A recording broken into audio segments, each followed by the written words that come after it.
उसके पास पैसे हैं। सबसे पहले हमने लिखा हमारा कैश हमारा क्या होता है, एसेट होता है। कैश इन हैंड की अमाउंट जो उसने दी हुई है वो है 50,800। फिर जो एसेट उसने हमें दिया हुआ है, उसने कहा है डेटर्स है हमारे पास 90,000 के साथ। डेटर भी हमने कहा हमारा एसेट होते हैं, कितने की अमाउंट के हैं वो 90,000, हमने वो भी रिकॉर्ड कर दिया।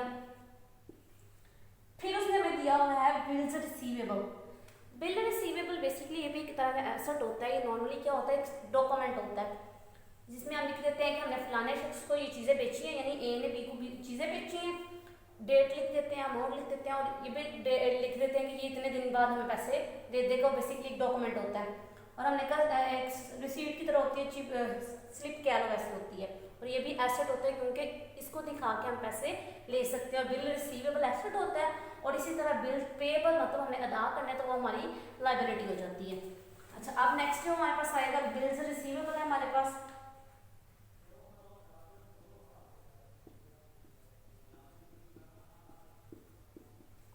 उसकी अमाउंट है 6,000। सॉरी, इसके सामने ही लिखनी थी, वो नीचे होगी। फिर हमारे पास एसेट है हमारा क्लोजिंग स्टॉक। मैंने आपको बताया था कि क्लोजिंग स्टॉक हम रिकॉर्ड करते हैं ट्रेडिंग अकाउंट की क्रेडिट साइड पे। याद हो तो हमने जब ट्रेडिंग अकाउंट बनाया था उसकी क्रेडिट साइड पे क्लोजिंग स्टॉक रिकॉर्ड किया था। क्लोजिंग स्टॉक एक और जगह पे भी रिकॉर्ड होता है, वो होता है एसेट साइड पे।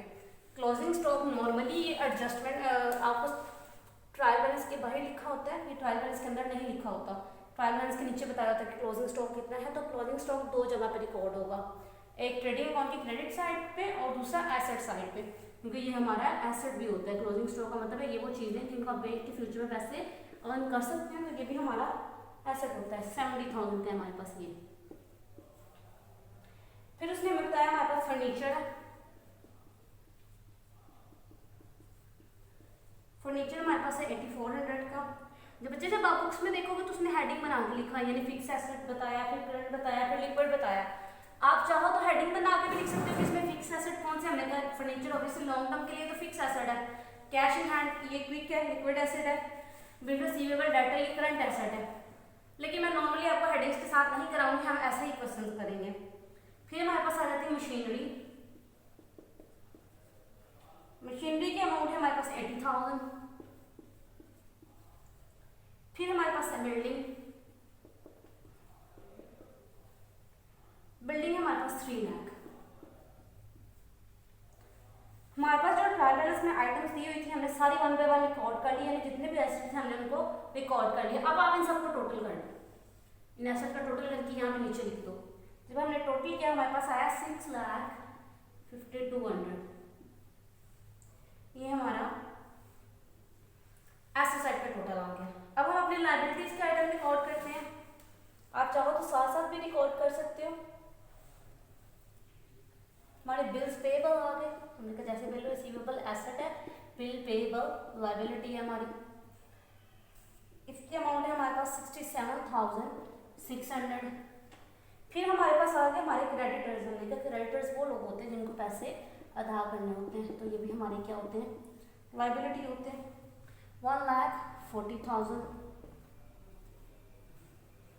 अच्छा, ये हमने सारे लिख दिए। हमारे पास जो लायबिलिटी थी ये थी एक्सटर्नल लायबिलिटी। उसके पास आ जाती है हमारी इंटरनल लायबिलिटी।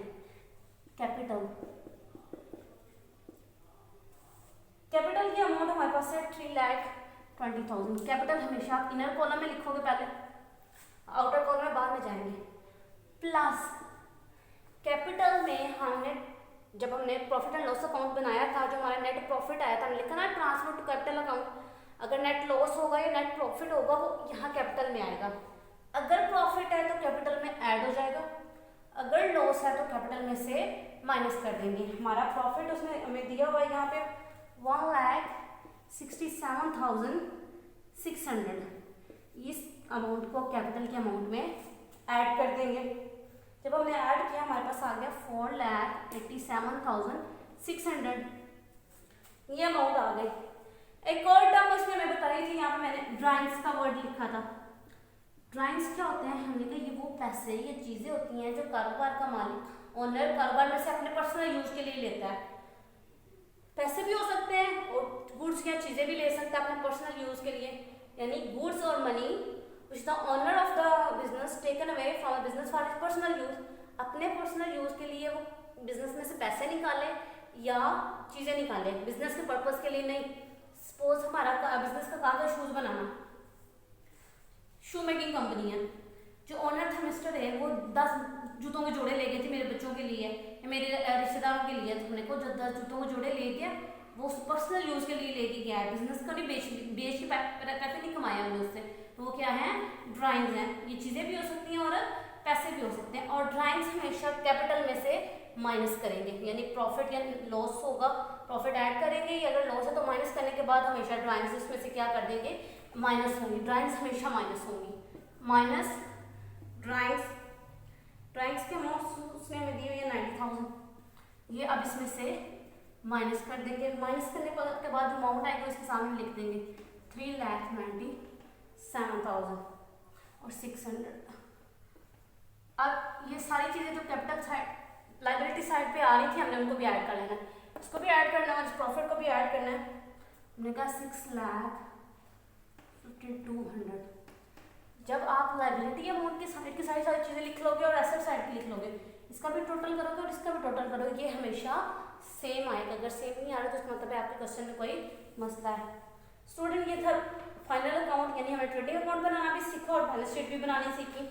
ये था आज का लेक्चर। क्वेश्चन मैं आपको ग्रुप में व्हाट्सएप कर दूंगी, आप इसकी प्रैक्टिस लाजमी करनी। हमारा नेक्स्ट लेक्चर भी इसी से रिलेटेड है, उसमें हम एडजस्टमेंट करेंगे फाइनल अकाउंट में बेसिकली, तो वो इसी से रिलेटेड। अगर ये समझ नहीं आएगी तो वो भी समझ नहीं आएगी। ये था आज का लेक्चर। कोई मसला हो तो आप ग्रुप में पूछ सकते हैं। Thank you so much.